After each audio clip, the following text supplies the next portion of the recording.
Well, Michael Taylor is here to tell you about a new book. He's called it Northern Monkeys, and it documents the history of a working class fashion in the North. Hello, Michael. Hello. Why write and put together and call a book Northern Monkeys?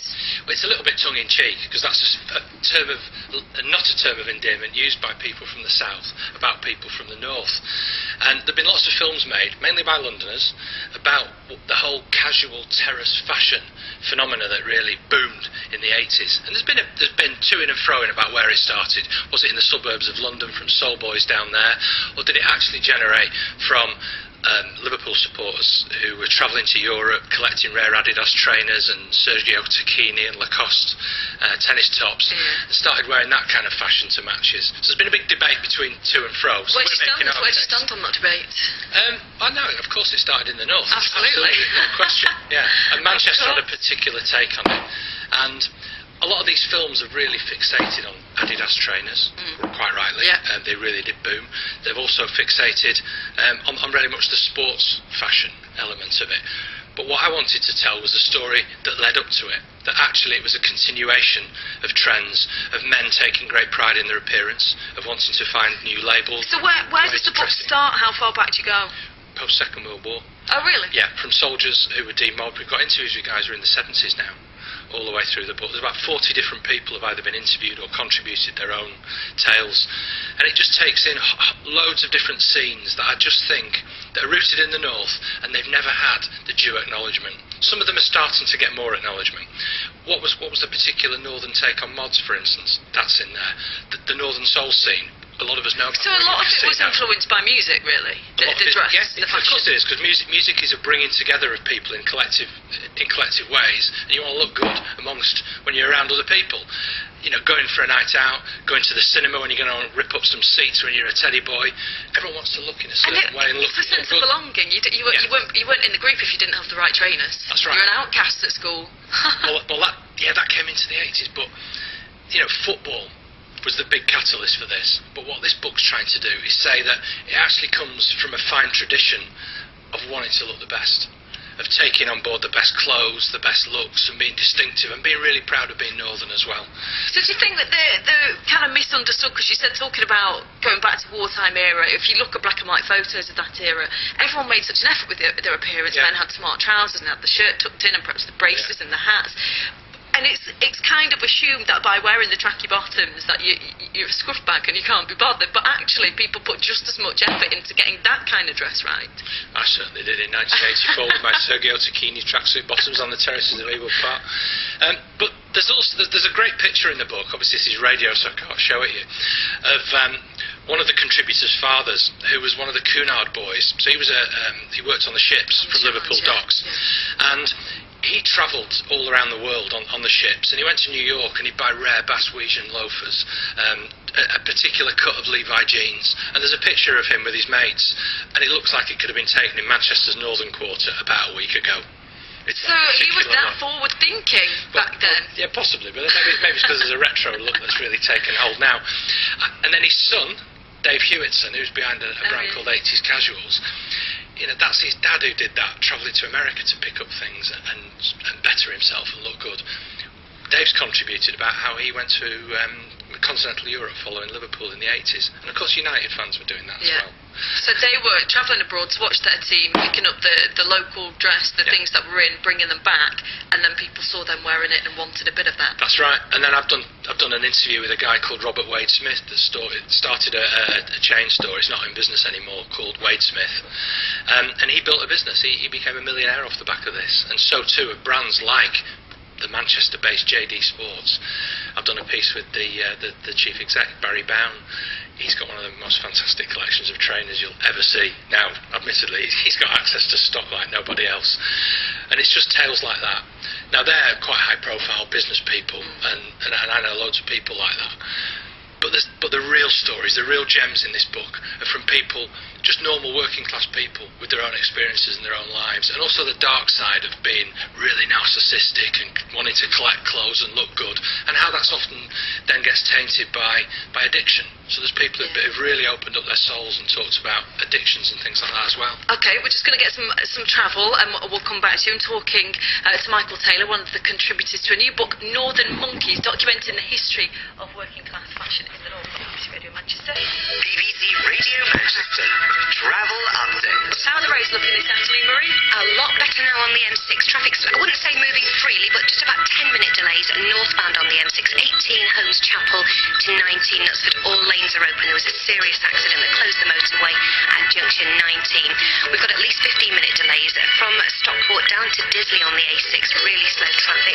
As you leave the M6 at junction 6 for the Orrell interchange on towards Wigan, the A577 is queuing right the way into Wigan. 10-minute delays there, and that's because of those roadworks. And roadworks on the Wilmslow side of the airport tunnels, the A538, causing 15-minute delays from Wilmslow town centre towards the M56 at junction 6. This one's further afield, but if you're travelling on the, or hoping to, on the M65 towards Lancashire, I'm afraid the motorway is completely closed at junction 5 Guide, an overturned trailer and a shed load. And don't forget the 40-minute delays on Virgin trains to and from London Euston because of an electrical supply problem. Any updates for me? It's 01619293649. Across Greater Manchester, a new sort of organisation seems to be bucking the recession. Food banks provide free food to those who'd otherwise go hungry, and they're opening up all over the place. There is a dire need in Rochdale, as there is in many towns. And it's not just the apparently poor towns, it's the rich areas as well. There are always people in need. All this week on Alan Bezic Breakfast, I'm finding out how food banks work, who uses them, and why one is likely to be opening near to you very soon. Alan Bezic, weekday mornings from 6 on BBC Radio Manchester. It's Amy in for Becky and Justin this afternoon on BBC Radio Manchester, speaking to Michael Taylor, one of the contributors to a book called Northern Monkeys, documenting fashion in the North. How come this hasn't been done before? Why is it that it is such a huge thing in Manchester and Liverpool? We always talk about the music, but the fashion sort of gets overlooked. Yeah, I don't know why that is. I think it is a great story to be told. There has been a lot of focus on the hooligan side of it, and I wanted the book to kind of reclaim the look and feel as much as the dark side. So you think when people dress in a certain way, Southerners perhaps, or people who aren't from this particular area, call you a hooligan? What sort of clothing are we talking about when we say that? Well, the uniform that we've used on the book in the 70s, it was Doc Martin boots, half-mast jeans, and a green MA1 tight-fitting bomber jacket with a scarf around the wrist. In the 80s, a Sergio Tacchini or a Fila tracksuit top with, again, tight-fitting jeans and a pair of rare Diadora or Adidas trainers. I remember my brother wearing that in the 80s. I don't think he was a hooligan. Absolutely, and this is the point. Loads of people I know weren't hooligans. It was just the in thing, wasn't it? Yeah, I'm soft as anything. I've never hit anyone in my life. And then we come to the good old Parker jacket. In the 90s, yeah. I mean, the most iconic item of all, I mean, these things cost about £800, is a CP company Melia jacket, designed by an Italian designer called Massimo Osti. That's a really iconic collectible item. There's also key brands that I've even seen advertised in Manchester Northern Quarter recently, like Stone Island.